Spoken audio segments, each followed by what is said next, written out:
तीन शिरी सहा हात तया माझा दंडवत. श्री स्वामी समर्थ. नमस्कार स्वामी भक्त हो, स्वागत आहे तुमचं आपल्या नाथ संप्रदाय सिरीजच्या नवीन व्हिडिओमध्ये. या व्हिडिओचं शीर्षक आहे मच्छिंद्रनाथास कालिकास्त्राची प्राप्ती. त्याआधी व्हिडिओ पूर्ण पहा आणि चॅनलला सबस्क्राईब केलं नसेल तर आत्ता सबस्क्राईब करून घ्या. चला व्हिडिओला सुरुवात करू. अध्याय 6. 12 मल्हार पवित्र स्थानी मच्छिंद्रनाथाने अष्टभैरवादिकांची खात्री करून देवीचा प्रसाद मिळविल. कुमार दैवत तीर्थ करून कोकणात कुडाळ प्रांतात अडूळ गावात येऊन राहिला. त्या गावाबाहेर महाकालिका दैवत आहे. त्या देवताच्या दर्शनाकरिता मच्छिंद्रनाथ गेला. ते कालिका दैवत अति खडतर असून शंकराच्या हातातल्या कालिकास्त्राची तेथे स्थापना केलेली आहे.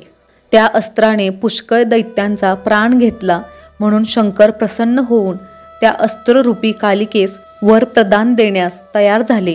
तेव्हा तिने वर मागून घेतला की आजपर्यंत मला सांगितलेली सर्व कामे मी केली. आता मला इथे विश्रांती घेऊ द्यावी. मग तिच्या मर्जीप्रमाणे शंकराने अंबेची त्या ठिकाणी स्थापना केली. त्या देवताच्या दर्शनास्तव मच्छिंद्रनाथ देवालयात गेला व त्याने देवीचे दर्शन घेतले आणि प्रार्थना केली की मातोश्री, मी मंत्रकाव्य केले आहे, त्यास तुझे साह्य असावे आणि माझ्या हातात राहून माझी कवित्व विद्या गौरवून वरदान देऊन तू उदयास आणावी. अशा प्रकारची मच्छिंद्रनाथाने केलेली प्रार्थना ऐकून देवी संतप्त झाली. अगोदर त्या अस्त्रास्त्र देवीस श्रम झाले होतेच, तशात ते मच्छिंद्रनाथाचे भाषण ऐकून अग्नीत तूप पडल्यासारखे होऊन तिला अत्यंत राग आला व ती त्यास म्हणाली की अरे नष्टा पतिता, मला फार श्रम झाले आहेत. असे असता मला आणखी दुःख देऊ पाहतोस. तू कवित्व विद्या निर्माण करून माझ्याजवळ वरप्रदान मागत आहेस, पण जेणेकरून मला तू विघ्न करावयास आला आहेस. हे निवांत स्थान पाहून मी येथे येऊन राहिले. असे असता दुरात्म्या मला त्रास देण्यास आला आहेस. तर आता माझ्या डोळ्यासमोर न उभा राहता चालता हो, नाही तर तुला शिक्षा करेन. अरे शंकराच्या हातातील अस्त्र ते मी तुझ्या हातात येऊन राहीन की काय? अरे मला बोलवण्यासाठी तुझ्या मनात शंका तरी कशी आली नाही? आता तू येथून निमूटपणे चालता हो, नाही तर व्यर्थ प्राण मुकशील. हे भाषण ऐकून मच्छिंद्रनाथाने देवीस म्हटले की मी प्राणास मुकेन. ही गोष्ट तू स्वप्नात सुद्धा आणू नको. अगं सूर्यबिंब अगदी लहान दिसते, परंतु ते त्रिभुवन प्रकाशित करते. त्याप्रमाणे मी माझा प्रताप दाखवून तुला क्षणात वश करून घेतो पहा. तेथे अंबा म्हणाली, भ्रष्टा, तू कान फाडून हातात कंगन घालून व कपाळात शेंदूर लावून येथे येऊन मला भिववीत आहेस, पण मी या तुझ्या वणीला भिणार नाही. अरे तुझी उत्पत्ती मला ठाऊक आहे. अरे बोलून चालून तुझा बाप कोळी. तू मासे मारून निर्वाह करावयाचा ते सोडून का दिलेस? तुला दरिद्र्यालाही अस्त्रविद्या कशाला पाहिजे? तुला वाटत असेल की मी थोर प्रताप दाखवून भूतावर वश केली तशी ही देवी करून घेईन, पण मी तशापैकी नव्हे, हे तू पक्के समज. मी विष अस्त्र आहे. किंचित वाकडी नजर करीन तर सारे ब्रह्मांड पालते घालून लोळवून टाकीन. तेथे तू आपला कच्चा दिमाग दाखवितोस. तेव्हा मच्छिंद्रनाथ म्हणाला, देवी मी सांगतो ते ऐक. बळी वामनाला मशका समान समजत होता, परंतु त्यालाच परिणामी पाताळ लोक पाहावा लागला.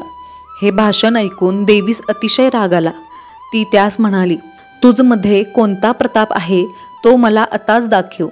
तेव्हा मच्छिंद्रनाथ म्हणाला की तू शंकराच्या हातामध्ये राहून मोठमोठाले पराक्रम केल्याचा दिमाग मला दाखवित आहेस, तर तो तुझा प्रताप तू मला आता दाखव.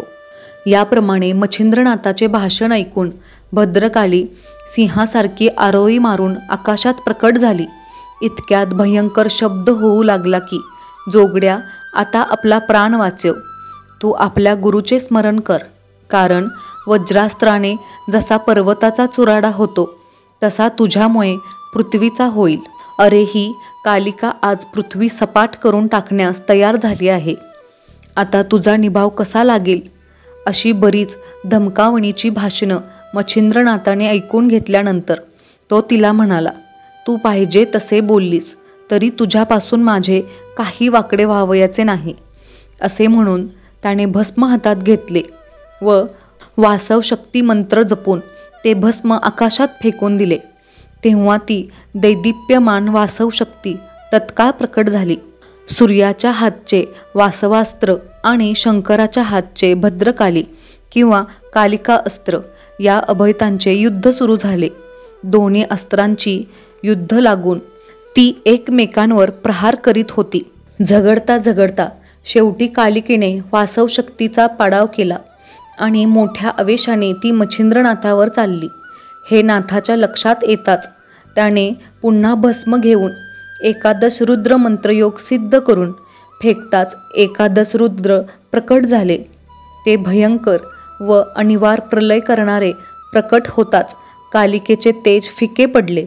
तिने सर्वांस नमस्कार करून भक्तिपूर्वक स्तुती केली. तेव्हा ते सौम्य झाले. असे पाहून मच्छिंद्रनाथाने वज्रास्त्र धूम्रास्त्र ही सोडली, परंतु त्यांचे काहीच वर्चस्व होईना. कारण कालिकेने धूम्रास्त्र गिळून टाकले व वज्रास्त्र शैलाद्री पर्वतावर आपटले, जेणेकरून तो पर्वत फुटून गेला. याप्रमाणे दोन्ही अस्त्रांची पडती पाहून मच्छिंद्रनाथाने पुन्हा वाताकर्षणाची योजना केली. त्या वातास्त्राची मक्खी त्यास पक्की साधून गेली होती. दत्तात्रयांच्या कृपाप्रसादाने मच्छिंद्रनाथास वाताकर्षणास्त्राचा मोठा लाभ झाला होता. ते अस्त्र सिद्ध करून प्रेरिताच त्याने कालिका देवीवर प्रवेश केला. तेव्हा देहाचे चलनवलन बंद होऊ लागले. इतक्यात देवी विकल होऊन गगनामधून जमिनीवर धडकन आदळली व बेशुद्ध होऊन पडली.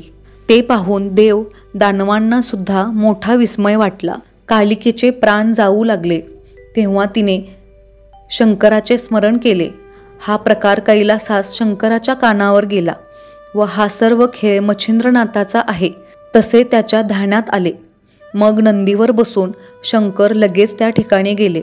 शंकरास पाहून मच्छिंद्रनाथाने त्यांच्या पायावर मस्तक ठेवले.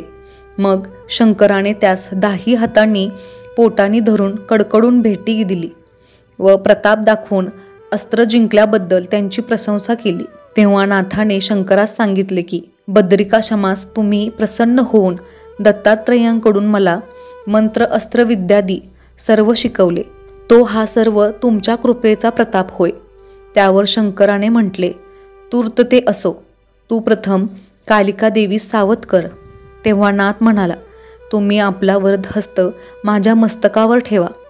असे ऐकून तुला कोणती इच्छा आहे म्हणून शंकराने त्यास विचारल्यावर त्याने मागणे मागितले की जशी शुक्राचार्याने संजीवनी विद्या कचास दिली त्याचप्रमाणे शाबरी विद्येचे तू मजकडून कवित्व करविलेस, तसा वर देऊन मला कालिकास्त्र द्यावे व तुझ्या हाती राहून कालिकेने जशी असंख्य कार्य केली तशीच तिने माझ्या हातात राहून करावी व पुढे ही मंत्र कार्यात तिने उपयोगी व्हावे. असे जर मला वरदान द्याल तर मी निरंतर समाधान वृत्तीने राहीन. तेव्हा शंकराने सांगितले की तू कालिकेस जीवनदान देऊन उठव. तिला मी सर्वस्वी तुझ्या स्वाधीन करतो व मी देखील तुला सर्व प्रकारे अनुकूल आहे असे वचन मिळताच मच्छिंद्रनाथ शंकराच्या पाया पडला. मग वातास्त्र मंत्र म्हणून भस्म फेकून वाताकर्षण अस्त्र काढून घेतले. तेव्हा देवी सावध होऊन उठून बसली व इकडे तिकडे पाहू लागली. तो शंकरास तिने पाहिले. मग ती झटकन येऊन त्यांच्या पाया पडली व प्रसंगी कैवार घेऊन प्राण वाचवले वगैरे बोलून तिने त्यांची स्तुती केली. मग शंकराने तिला सांगितले की माझे एक तुझ्यापाशी मागणे आहे, तेवढे तू यावेळेस कृपा करून मला दे. तेव्हा कोणता हेतू आहे म्हणून देवीने शंकरास विचारल्यावर त्याने सांगितले की माझ्या हातात तू बहुत दिवस राहिलीस, पण आता तू जगाच्या उपकार्यार्थ मच्छिंद्रनाथास सहाय्य व्हावे. हे माझे मागणे तू कृपा करून कबूल कर. हे ऐकून तिला हसू आले.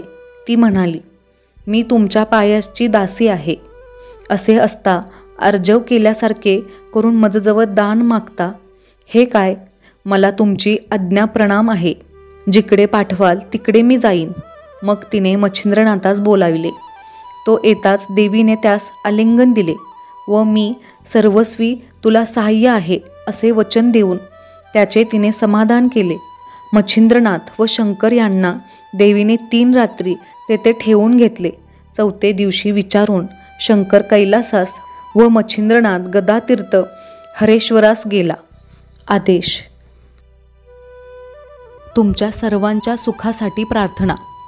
हे स्वामी राया, सर्वांना चांगली बुद्धी द्या, आरोग्य द्या, सर्वांना सुखात, आनंदात आणि ऐश्वर्यात ठेवा.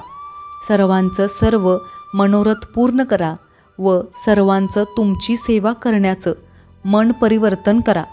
सर्वांचं भलं करा, कल्याण करा, रक्षण करा आणि तुमचं गोड नाम मुखात अखंड राहू द्या. श्री स्वामी समर्थ. व्हिडिओ आवडल्यास लाईक, शेअर, सबस्क्राईब करा. कमेंट करायला विसरू नका. धन्यवाद.